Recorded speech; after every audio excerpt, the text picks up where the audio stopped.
Akkam jirtu kabajamtoota fi hordoftoota chaanaalii Aziz Jaaluu baga nagaan gara chaanaalii Aziz Jaaluutti dhuftanii egaarra jechuudha kan nuti waliin ilaallu akkaataa jechuudha feesbuuka keenya iimeelii itti qabsiifannudha jechuudha iimeelii mataa keenya egaa kanaaf jechuudha namoonni chaanala Aziz Jaaluutiif haarawaa taatanii sabiskiraayib gochuudhaan jechuudha maatii kiyyataa akkasumas laayik sheer gochuun hiriyoota keessan afeeruun dagatinaa isiniin jechuun barbaada. Barnoonni garaa jechuudha as keessa ni jiru jechuudha. Isini subscribe gochuudhaan jechuudha barnoota guyyaa asirratti maxxanfaman jechuudha argachuudhaa fi maatii kiyya ta'uun dagatinaa isiniin jechuun barbaada. Egaa jechuudha feesbuukni yeroo ammaa jechuudha namoonni feesbuukan fayyadamne hin jiru jechuudha smartphone qabatee jechuudha. Kanaafuu hundumti keessanii akka itti ajajamtan nan beeka jechuudha. Yoo beektanillee viidiyoo kana daawwadhaa isin fayyada jechuun barbaada. Egaa jechuudha iimeelii mataa keenyaa erga qopheeffannee feesbuuka keenyaan walitti yoo qabsiifannee jechuudha. Yoo biyya ormaa jiraattanillee jechuudha gaafa gara biyya keessanii deebitanii iimeelii keessanii fi paaswordiidhaan seenuu dandeessu jechuudha. Kanaafuu baay'ee barbaachisaa waan ta'edha jechuudha. Wanti kun kanaafi kan hordoftoota kiyyaaf dhiyeessuun na barbaachisa jechuudha. Egaa amma fakkeenyaaf yoon biyya Arabaa jiraadha jechuudha. Gaafan biyyatti galu lakkoofsi kiyya ittiin banadhe hin jiru, paaswoordii isaan beeku, bilbilli kiyya na jalaa badee jechuun hin jiru jechuudha.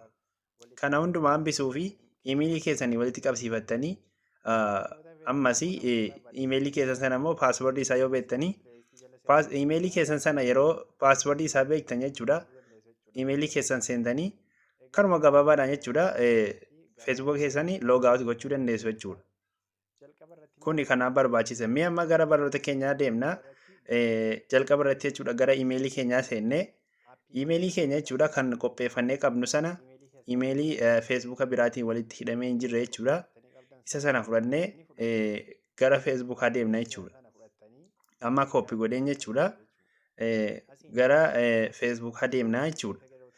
Erga gara feesbuuk keenyaa dhufne jechuudha sarara dalgee sadii sarara tuqaa sadii teessu kana jechuudha yeroo tokkoof gadi nu tuqaasna jechuudha. Yeroo kana gadi tuqnee gara fuula duraatti deemna jechuudha. Jala kanatti setting and privacy bakka jettu ni tuqaasna jechuudha yeroo tokkoofi. Amma jechuudha as keessatti wantoota baay'eetu jiru jechuudha garraan gadee kana. So nuti settings bakka jedhu qofa tuqnee gara fuula duraatti deemna jechuudha. Sana booda ammas fuula kana nu baasa jechuudha. See more in account center bakka jedhu ni tuqaasna jechuudha. Ammas ka gaara gubbaa irra jiru kana jechuudha. Ka irraa kana ka bakka raayitii qabu kana ni tuqna jechuudha. Amma kuni maalii fi akka jechuudha isin adda baafattanoo ammas irra deebiidhaan sitti himaa. Personal details bakka jedhu kana yeroo tokko ni tuqxu jechuudha. Kabajamtoota fi hordoftoota kiyya xiyyi kiyya waan mul'isaan jirreef jechuudha. Sana booda irraan gadee tarree kanatti jechuudha wantoota baay'ee jiru nuti garuu jechuudha personal and profile and personal details bakka jedhu ni tuqna jechuudha. Yeroo tokkoo fi xiyya gara gubbaa kana ni tuqaasna jechuudha yeroo tokkoof. Bakka profaayilii kiyyaa kanaa jechuudha. Profaayiliin kiyya ni mul'ata miti. Isa sana yeroo tokkoof gadi ni tuqa jechuudha. Akkuma isin argitan jechuudha.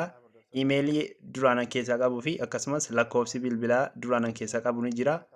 Yeroo tokko irra gadi ni tuqna jechuudha. Yeroo tokkoo fi connect info bakka jedhamu kana ni tuqaasna jechuudha yeroo tokkoo fi mee xiyya ka jalqabaa kana yeroo tokkoon gadi tuqa jechuudha. Sana booda fuula kana naaf baasa jechuudha. Ammaasitti lakkoofsa bilbilaa yoo itti dabaluu barbaaddanii add mobile number bakka jedhu tuqxanii gabaabumatti change bakka jedhu sana yeroo tokko tuqxanii jechuudha. Alaabaa biyya keessanii jechuudha. Koodii biyya keessanii irra kaawwattu jechuudha. Mee select change kana tuqee yeroo jedhu select a country jedha jechuudha. So keessan irra gadi ooftanii ol harkiftanii jechuudha. Bakka select country kana jala seentanii jechuudha. Ol ooftanii koodii biyya keessanii irra yeroo kaa'attanii sana booda lakkoofsa keessan tartiibaan yeroo itti guuttanii haala sirrii ta'een jechuudha. Koodiin achitti isin ergama jechuudha. Ajaan keenya garuu irraa akkaataa kan iimeeliiti malee kan bilbilaa yeroo biraa ilaaluu dandeenya jechuudha. Amma jechuudha gara duubaatti deemnee add email bakka jedhu tuqna jechuudha. Bakka jalaa ammaa jechuudha add email jedhu tuqnee asitti jechuudha imeelii keenya imeelii haarawaa sana itti galchina jechuudha. Imeelii sana yeroo itti galchine jechuudha imeelii dura irratti dirqama koodiin ergamuun dirqama jechuudha waan barbaachisaadha jechuudha. Amma yeroo nuti koodii imeelii kanatti galchinu imeelii kan duraan jiru sanaan mirkaneessuun dirqama waan ta'eef imeelii duraan jiru sana jechuudha isa irra seennee koodii achitti ergame nu gaafachaa jira waan ta'eef finnee itti daballa jechuudha. Amma asitti jechuudha imeelii kiyya sana ka duraan keessa jiru sanarra seenee jechuudha koodii achitti si ergineera waan jedheefi isarra seeneen jechuudha koodii haarawaa amma ergamee ka'e kana fidee as keessatti galchee jechuudha. Sana booda imeelii haarawaa kana akkana ta'e erga mirkaneesse imeelii haarawaa kana itti dabaluun danda'a jechuudha. Hundumti keessanuu asitti wanti isin dogoggoruu hin qabne feesbuukni jechuudha jijjiiree jira jechuudha. Amma koodii kana naaf ergameera jechuudha. Feesbuukni haala duraanii jijjiireera waan ta'eef dirqama jechuudha imeelii keessa jiru duraanii sun mirkaneessuun waajiba jechuudha. Egaa jechuudha koodii ammaa yennaa itti guunnee kaane jechuudha haala kanaan nuuf baasa. Asumaan jechuudha fuulduratti tuqannee deemna. Ammas jechuudha lammaffata imeelii haaraa sanarratti koodiin ergamee jira jechuudha. Amma imeelii haarawaa amma itti galchuu barbaadu kanarratti koodii ergame sana jechuudha.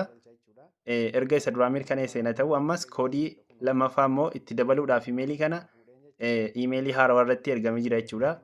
So koodii kanas koppii godhee fidee asitti jechuudha paste godha akkuma isin argaa jirtan kanatti jechuudha. Yoo barbaadan harkaanis barreessuu dandeessu sana booda next gootu jechuudha. Amma jechuudha haaluma argitan kanaa jechuudha imeelii kana bilbila feesbuuka kana keessatti argamu meeqa jechuudha 2 jechuudha miti sila tokkoo fi lakkoofsa bilbilaa fi imeelii tokko qofa jechuudha.